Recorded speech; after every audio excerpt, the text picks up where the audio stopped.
No, this guy Ian Spence come up with this amazing theory, which I read, called the Sekhmet theory, who's the Egyptian lion goddess of the sun. And what a beautiful image that is already. And he suggested that each 11 years, the sun goes through these like 22-year cycles. And every 11 years is a solar maximum. And he said that basically it swings between, the flares, read up on the science, because I'm dumb on this stuff, right? But there is science to this. And every 11 years we reach this solar maximum. And basically what he said is you can track it in youth culture, because kids are really aware of the difference in the solar electromagnetic field. So he says look for it in youth culture. And in Western youth culture, you can disprove this. You can look at it and wait, how does it apply to the East?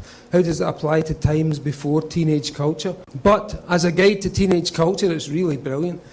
So he says that it swings between two poles, and it's hippie on one side and punk on the other. And punk is like tight clothes, short hair, drugs that are speedy, amphetamines, coffee, whatever.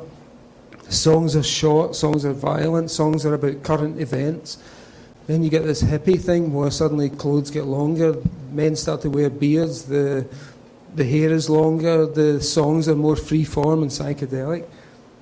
So he says, check out 1955, punk maxima, and you have the tight short clothes, juvenile delinquents, Elvis Presley, 3-minute songs, cafe culture, the Beatles on amphetamines in the cavern, all those influences. 1966, 11 years later, you have the complete opposite. Baggy trousers, bells, caftans, long-form music, expansive hippie drugs like LSD and, like mescaline, those kind of things. Take it forward another 11 years, 1977. Suddenly we go back to the punk maxima. Clothes get tight, songs get short, aggressive, angry. Suddenly people are using amphetamines again rather than psychedelics. Cocaine is back, methamphetamine is back. You get the Sex Pistols, you get the Damned, you get the Ramones, all those bands.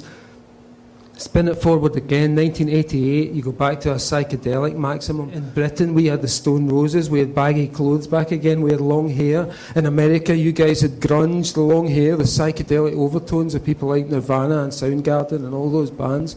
You can track it through. 1999, new metal, The Matrix, tight clothes, anti-authoritarian, no logo.